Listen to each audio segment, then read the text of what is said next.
Shalom, shalom à tous. Alors nous parlerons aujourd'hui de l'entrepreneuriat et foi. Ce thème va être développé par 3 questions. L'entrepreneuriat, est-ce aussi pour les chrétiens? Alors déjà, il faut savoir que lorsque nous parlons d'entrepreneuriat, ici nous parlons d'entreprendre. Nous parlons d'une femme, d'un homme qui entreprend. Et entreprendre, c'est gérer. Entreprendre, c'est manager. Entreprendre, c'est avoir une fonction distincte. Entreprendre, c'est développer. Entreprendre, c'est implanter dans l'œuvre de Dieu. Entreprendre, c'est faire l'œuvre de Dieu avec succès. Alléluia. Donc, nous lisons dans le livre de Genèse, au chapitre 1, versets 26 à 28. Puis Dieu dit, faisons l'homme à notre image, selon notre ressemblance, et qu'il domine sur les poissons de la mer, sur les oiseaux du ciel, sur le bétail, sur toute la terre et sur tous les reptiles qui rampent sur la terre. Dieu créa l'homme à son image. Il créa à l'image de Dieu. Il créa l'homme et la femme. Dieu les bénit et Dieu leur dit, soyez féconds, multipliez, remplissez la terre et l'assujettissez. Et dominez sur les poissons de la mer et sur les oiseaux du ciel et sur tout animal qui se meurt sur la terre. Amen. Alors, nous voyons par ce verset que depuis la création de l'homme, Dieu avait donné à l'homme le mandat de l'entrepreneuriat. Dieu avait béni l'homme et il avait donné des recommandations. On se rend compte que par cette bénédiction, l'homme a reçu des capacités surnaturelles que Dieu a infligées en lui afin de relâcher tout son potentiel. C'est pourquoi l'homme, depuis sa création, avait déjà cette nature d'entrepreneur. Il avait déjà cette nature d'entreprendre. Lorsque Dieu dit à l'homme dans Genèse, au chapitre 2, verset 15, « Je te place dans le jardin afin que tu le cultives et que tu le gardes. » C'est pour dire que l'homme avait déjà une fonction qui était établie. Donc l'homme avait déjà ce mandat. L'homme avait déjà des recommandations venant de la part du Seigneur. Donc l'homme avait reçu ici le mandat de fructifier. Il devait développer, il devait améliorer, il devait accroître justement le jardin. Donc il y a un potentiel inné dans l'ADN de l'homme que Dieu a créé pour que cet homme soit initialement un entrepreneur.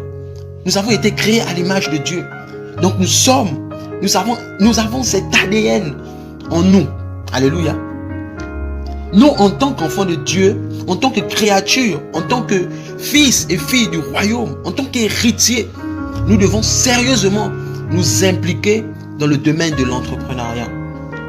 Généralement, ce qui nous bloque, ce qui nous freine dans ce domaine-là, c'est notre mentalité, c'est notre façon de voir les choses. On nous a souvent trop endoctrinés. On a trop parlé de spiritualité, mais on n'a pas parlé de matériel, je vais dire. Donc, deux fois, nous sommes limités par notre esprit. Nous avons souvent limité même les capacités de Dieu. Nous avons limité ce que Dieu est capable de faire dans plusieurs domaines. C'est pourquoi, en tant qu'enfant de Dieu, nous devons comprendre qu'il n'y a pas que le spirituel. Nous avons besoin également de manifester et d'expérimenter la grâce de Dieu dans tous les domaines. Que ce soit dans le domaine des affaires, que ce soit dans le domaine des finances, que ce soit dans le domaine professionnel, dans le domaine scolaire. Nous avons besoin de manifester la gloire de Dieu sur la terre. Oui. Ignorance sur la volonté parfaite de Dieu concernant l'entrepreneuriat. Nous avons besoin de renouveler nos pensées et les ajuster à ce que Dieu dit pour gérer nos finances, selon la pensée de Dieu, pour travailler et gérer nos entreprises selon les principes du royaume de Dieu, afin de manifester la prospérité du royaume de Christ sur la terre. Oui, nous avons besoin d'emmener le ciel sur la terre, car Jésus-Christ lui-même a dit que ton règne vienne et que ta volonté soit faite sur la terre comme au ciel. Donc en tant qu'enfants de Dieu, en tant que créatures de Dieu, nous qui avons été créés à l'image de Dieu, nous sommes et nous avons aussi cette nature de créateur, car Dieu lui-même est un créateur. Cette nature est en nous, cette nature de créer. Nous avons des fois des projets, nous avons des fois des idées, nous avons des fois des créations en nous, mais qui sont enfouis dans des tiroirs. qui sont enfouis loin. Mais aujourd'hui, l'heure est arrivée où nous devons faire sortir ces projets des tiroirs afin de les réaliser, afin de les mettre en œuvre. Nous devons faire sortir ces tiroirs qui sont enfouis, qui sont enfermés depuis des années, depuis des mois, depuis des lustres. Nous lisons la parole de Dieu dans Proverbe 10, chapitre 10, verset 4. La main nonchalante appauvrit, et la main des personnes actives est source de richesse. Ici, quand on parle des mains nonchalantes, c'est qui? C'est la personne qui ne fait rien. La personne qui se dit non, Dieu va faire. Je sers déjà Dieu. Je prie, je suis à l'église. J'assiste au culte. Je n'ai pas peut-être besoin d'argent ou je ne sais pas. Dieu va faire, Dieu va emmener. Mais non, nous devons sortir de ce confort-là. Dans Proverbe 13, 4, la Bible nous dit encore plus loin, le paresseux est pauvre des désirs, mais n'arrive à rien. Alors que les souhaits des gens actifs seront comblés. Ici, quand on parle du paresseux, c'est qui? C'est celui qui a des projets, mais qui les met dans les tiroirs.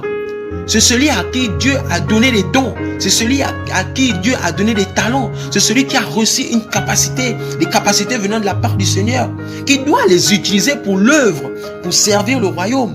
C'est celui qui a des rêves. C'est celui qui a des désirs, mais qui ne va pas au bout de ses rêves. C'est celui qui se dit Dieu va faire. L'argent va tomber du ciel, mais c'est faux. Lorsque Dieu met en nous un projet dans notre cœur, lorsque Dieu met en nous un projet dans notre esprit, il nous donnera toujours les moyens nécessaires pour réaliser ce projet. À nous de commencer à faire ce qu'il y a à faire. À nous de commencer à mettre en place ce qu'il faut mettre en place. À nous de savoir que Dieu nous a dotés d'une intelligence incroyable. Et donc, par cette intelligence, nous devons trouver les différents moyens pour mettre ce projet en marche. Oui, car la Bible déclare dans le livre de Josué, alors tu réussiras dans ce que tu feras. Tu auras du succès dans tes entreprises. Ça veut dire que Dieu a mis en nous le succès. Dieu a mis en nous la prospérité. Donc nous devons être prospères, nous devons avoir du succès. Mais avant tout, nous devons avoir confiance en Dieu. Nous devons avoir foi en Dieu. C'est pour dire tout simplement que nous sommes appelés à réussir. Nous sommes appelés à prospérer en tant qu'enfants de Dieu. Dieu nous a donné tout. Il nous a donné des talents particuliers. Il a donné à chacun de nous un don particulier. Maintenant, c'est à nous de savoir comment exprimer ce don, exprimer ce talent. Amen. Comment entreprendre avec Dieu? Nous lisons la parole de Dieu dans 3 Jean 1 au verset 2. La Bible dit, bien-aimé, je souhaite que tu prospères à tout égard et sois en bonne santé comme prospère l'état de ton âme. La Bible ici nous interpelle, nous appelle également à prospérer. Mais pour prospérer, pour aller plus loin avec le Seigneur, pour avoir du succès dans nos entreprises, nous devons également avoir du succès auprès de Dieu. Donc nous devons comprendre que l'essentiel pour nous, pour tout chrétien, est que notre cœur ait du succès auprès de Dieu.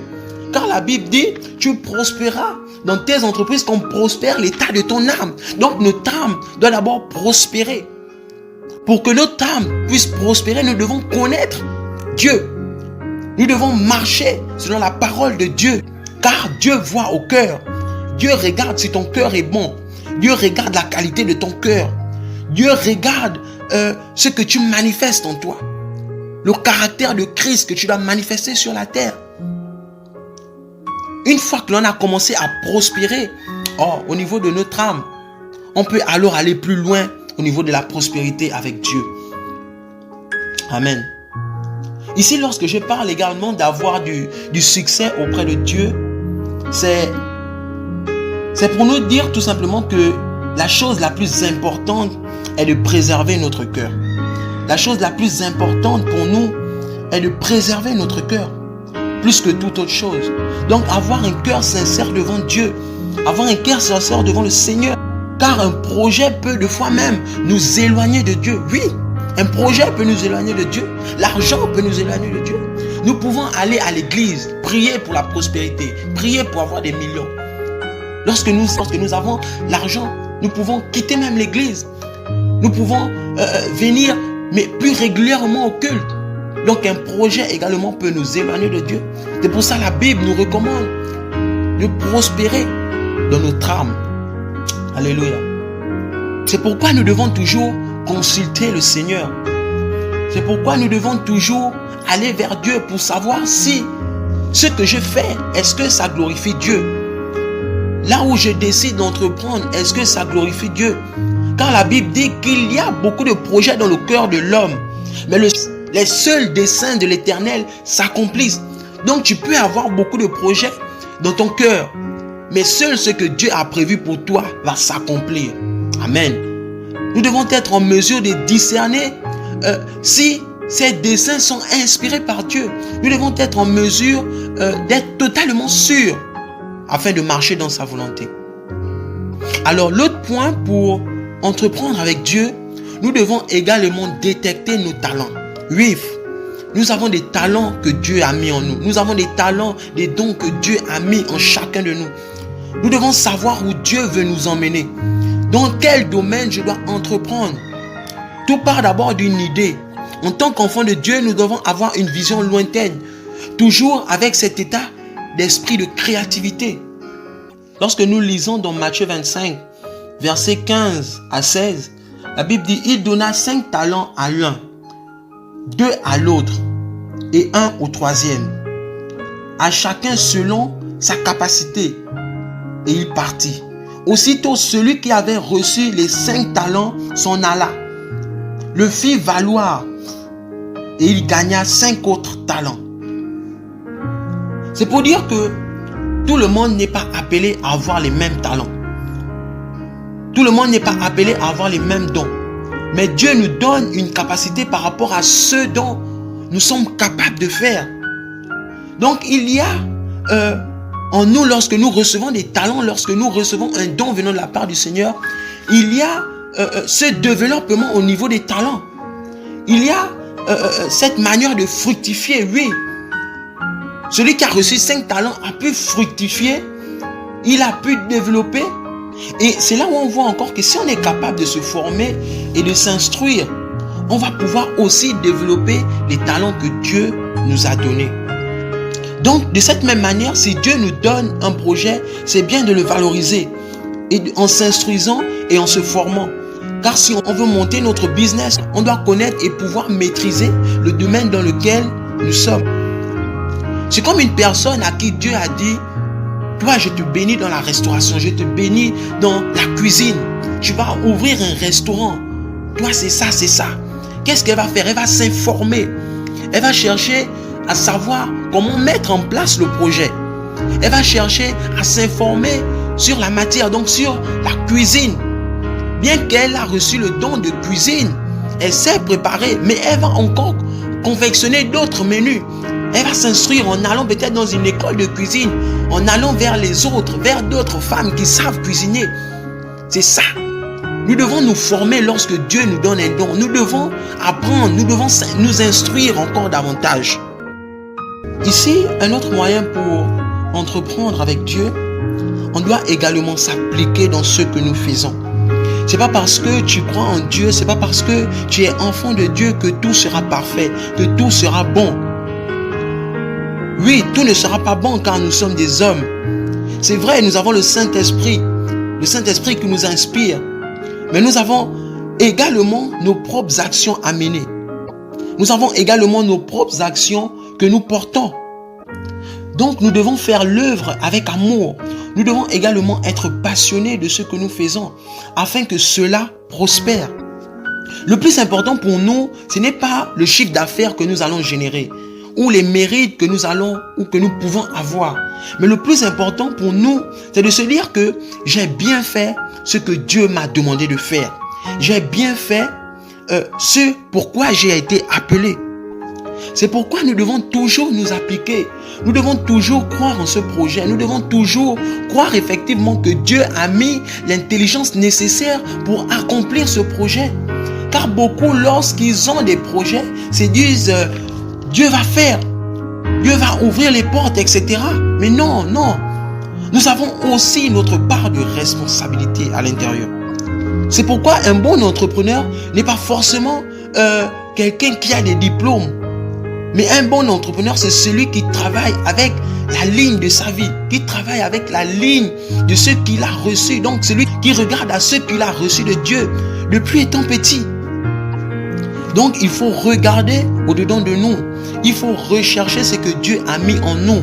Là où tu te sens le plus à l'aise. Nous pouvons travailler, nous pouvons être dans un cadre professionnel, faire des grandes études. Tout ça, c'est bien, c'est vrai.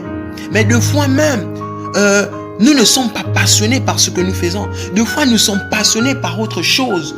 Deux fois, nous sommes inspirés par autre chose. Tout simplement parce que c'est ce que Dieu a mis en nous. Lorsque nous sommes arrivés sur cette terre, Dieu a dit, toi, tu vas faire ça. Tu seras passionné par ça.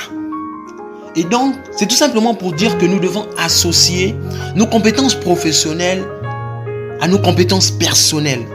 Alléluia. Alors, également pour entreprendre avec Dieu, il faut surmonter les obstacles par la foi et l'esprit. Eh bien oui, s'il y a des projets, c'est que forcément il y a des obstacles. S'il y a des projets, c'est que forcément il y a des épreuves. Forcément il y a des combats à mener. Et c'est même ce qui fait la beauté des choses, parce que les choses grandes, les belles choses ne viennent pas facilement.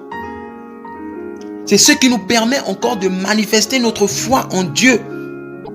Il faut savoir que la foi ici, la foi c'est la ferme assurance des choses que l'on espère, la démonstration des choses que l'on ne voit pas. La foi ici, c'est nous emmener à l'existence ce qui n'existe pas. C'est nous emmener à l'existence l'argent que je n'ai pas pour mettre en œuvre ce projet. Lorsque nous avons des idées, on est capable même de créer par la foi l'attraction de la richesse. Si j'ai un projet, par ma foi, je suis capable de me faire porter par des personnes qui, eux, ont de l'argent. De me faire porter par des personnes qui vont m'emmener à atteindre mes objectifs. Lorsque nous regardons dans le livre de Marc l'histoire du paralytique, ce paralytique qui n'avait que la foi, ce paralytique qui ne pouvait pas marcher mais qui voulait être guéri par qui? Par le Seigneur Jésus-Christ. Mais il ne pouvait pas marcher parce que il était paralysé. Et même s'il pouvait marcher, il y avait une foule autour de la maison. Les gens venaient voir Jésus-Christ. Mais par sa foi, le paralytique a été porté. Il a été porté jusque sur le toit. Et là, le Seigneur va dire, c'est ta foi qui t'a sauvé. Que tes péchés soient pardonnés. C'est pourquoi tout croyant qui veut entrer dans le monde des affaires doit croire en la puissance du surnaturel. C'est très important parce que l'onction intervient dans le monde des affaires. L'onction va créer l'accélération. C'est l'onction qui va déclencher une faveur surnaturelle sur une personne qui n'a pas des idées, mais qui n'a que sa foi. Et d'avoir tout ce dont elle a besoin pour emmener ces idées à l'existence. Encore un point que je vais aborder ici. Pour entreprendre avec Dieu, il faut être discipliné. Il faut être discipliné pour avoir du succès.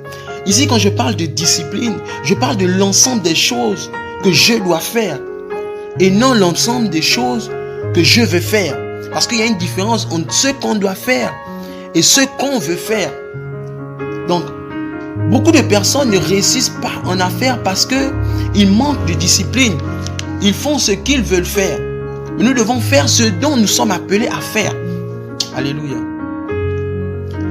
Il faut également avoir du courage lorsque l'on veut entreprendre. Avoir le courage, c'est avoir la capacité de passer à l'action. C'est avoir la capacité de faire des choix tout en consultant le Seigneur. C'est également avoir pleinement confiance en Dieu. Vous savez, Dieu peut nous parler d'un projet. Il peut susciter une pensée dans notre esprit, dans notre cœur. Et Dieu, en mettant ce projet dans notre cœur, fera tout son possible pour que ce projet voie le jour. Nous pouvons ne pas avoir toutes les ressources pour débuter. Mais nous avons au moins le minimum pour commencer. Alléluia. C'est comme quelqu'un qui veut faire dans la restauration, qui veut ouvrir un restaurant. Au début, tu peux ne pas avoir l'argent nécessaire. Tu peux ne pas avoir les millions pour pouvoir aller payer un local ou louer un local pour acheter le standing, tout. Mais Dieu t'a donné quoi? Dieu a mis en toi la cuisine. Dieu a permis que tu saches préparer. Donc, tu peux d'abord commencer, toi qui veux ouvrir un restaurant, à commencer à préparer chez toi. Tu prépares chez toi, tu commences à faire des livraisons. Les gens viennent chez toi, ils achètent la nourriture. Tu fais des livraisons et comme ça, le chiffre d'affaires va faire qu'augmenter. Le chiffre d'affaires augmenter. Là, maintenant, 2 ans, 3 ans, 4 ans, tu es maintenant capable de t'acheter un local. Tu es capable maintenant de te payer tout ce qu'il faut pour ouvrir ton restaurant. Donc, c'est pour dire que lorsqu'on décide d'entreprendre, lorsque Dieu met à cœur un projet dans nos cœurs, il faut prendre le courage. Il faut prendre le courage de dire, je commence. Il faut prendre le courage de dire, Dieu a mis ça dans mon cœur, peu importe ce qui va se passer, je dois le réaliser. Alléluia. Pourquoi les chrétiens doivent-ils entreprendre? Déjà, il faut savoir que nous ne sommes pas venus sur la terre pour accompagner les autres. Il est important que dans cette nouvelle dispensation, qu'il y ait des chrétiens qui s'investissent dans le monde des affaires afin de montrer que ce domaine n'est pas limité qu'à une certaine catégorie de personnes. On peut avoir Dieu et réussir dans sa vie. On peut manifester la grâce, on peut prier, on peut aller à l'église et réussir dans sa vie. Car Dieu lui-même est un Dieu de la réussite. L'or et l'argent lui appartiennent. Toi, tu es fils et enfant de Dieu, héritier de Dieu. Mais tu es toujours pauvre. Non. L'or et l'argent lui appartiennent. Si nous sommes des héritiers de Dieu, nous sommes des enfants de Dieu, alors c'est qu'il a mis également cette richesse en nous. Alléluia. Alors nous devons démontrer que la parole de Dieu est vraie. Nous devons démontrer que la gloire de Dieu est sur nous. La Bible dit que nous marchons de gloire en gloire avec lui. Alors la gloire doit nous poursuivre. La gloire doit être toujours sur nous. La lumière de Dieu doit être sur nous. Tu dois impérativement refléter la gloire et la puissance de Dieu dans ta vie. Pourquoi nous devons entreprendre? Nous devons également entreprendre car si les enfants de Dieu se lancent dans le domaine des affaires, beaucoup de choses vont bouger dans les nations. La Bible dit que nous sommes la tête et non la queue. Nous sommes le sel de la terre. Alors nous devons impacter les nations. Mais nous impactons comment? C'est en allant. Nous impactons, c'est en élargissant. Nous impactons, c'est en se propulsant, en prospérant. Nous impactons, c'est en étant féconds, en se multipliant. Et donc pour impacter, nous avons également besoin de rentrer dans ce domaine-là. Aujourd'hui, lorsque nous regardons dans le monde entier, nous avons beaucoup des églises. Nous avons des églises qui impactent, parce que les églises sont beaucoup. Mais combien d'enfants de Dieu impactent individuellement, dans ton domaine professionnel, là où tu apprends, dans ce que tu entreprends de faire. Donc nous devons entreprendre, nous devons aller pour parler de Dieu. Nous devons impacter dans ce que nous faisons. Amen. Généralement, même quand nous avons des réunions en famille, généralement celui qui est le plus respecté, c'est celui qui est le plus riche de la famille. Celui qui a des belles voitures, celui qui a des belles maisons, celui qui a construit. Celui-là qu'on attend parce qu'il est respecté. Et il y a beaucoup d'enfants de Dieu qui ne sont pas respectés par quoi? Par leur situation, par leur pauvreté. Beaucoup ne sont pas respectés. Mais alors, comment nous allons impacter si nous restons dans cet état-là? Que Dieu nous emmène à impacter. Que Dieu nous emmène à nous élargir. Que Dieu nous emmène à remplir la terre. Alléluia. Alors ici, je vais tout simplement terminer en disant à quelqu'un que l'entrepreneuriat, c'est comme quand on décide de faire un jardin. On plante des fruits et des légumes. Mais il faut du temps pour avoir des résultats. Il faut du temps pour que le jardin soit parfait. Il faut du temps pour avoir le résultat parfait que l'on veut avoir. Donc pour cela, il va falloir arroser chaque jour.